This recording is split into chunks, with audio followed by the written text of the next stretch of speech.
नमस्कार दोस्तों, मैं मंजू वर्मा स्वागत करती हूँ मंजू लोकगीत 123 पे। तो प्यारे सा बहुत ही चुटकुला और झक्कास सोहर का उठान गीत लेकर आई हूँ दोस्तों। तो बहुत ही आनंद आएगा इस गाना में, तो एक बार आप लोग पूरे वीडियो पे ज़रूर बने गीत का आनंद लेने के लिए। और गीत पसंद आए चैनल को लाइक शेयर सब्सक्राइब कीजिएगा, कमेंट में बताना सोहर का उठान गीत कैसा लगा दोस्तों।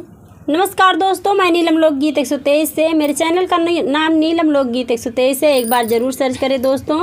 आप लोग तो हमें भूल ही गए हैं, तो ऐसा आप लोग मत करिए। आप लोग ही हमारी हिम्मत हैं, हमारा सहारा हैं, तो हमारी हिम्मत को घटने मत दीजिए। आप लोग हमारा सपोर्ट करिए ज़्यादा से ज़्यादा। और आइए सुनते हैं चुटकुला सोहर का उठान गीत।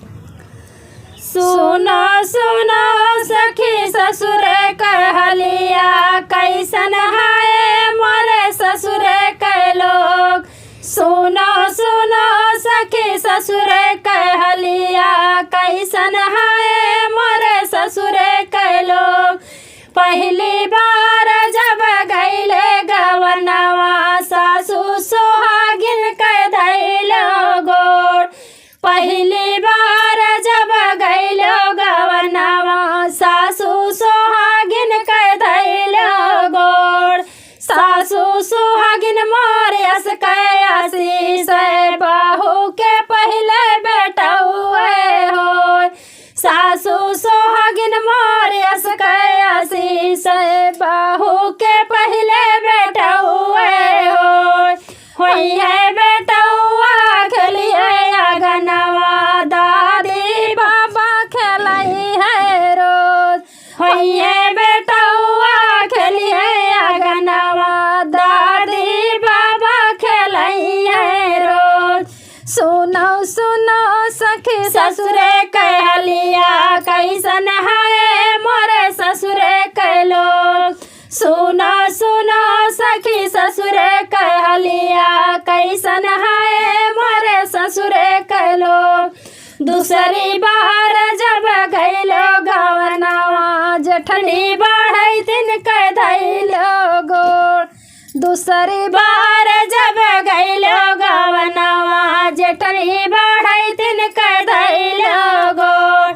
जठनी बढ़ई दिन मोरियस कैसी से, छोटी मोरी बाझिनिए होय।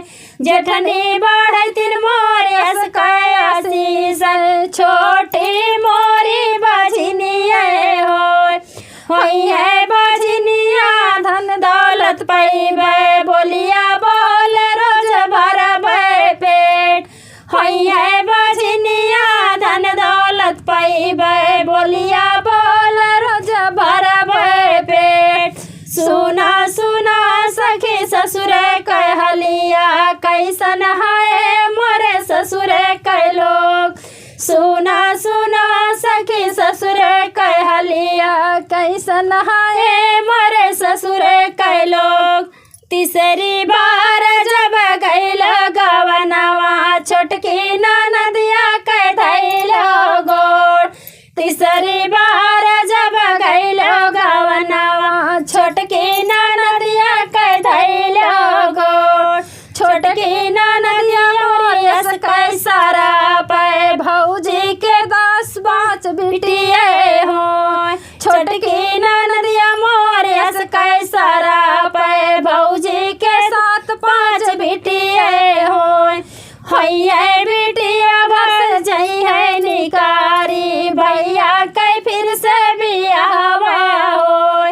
होई है बिटिया घर से जई है निकारी, भैया के फिर से बियाहवा होय।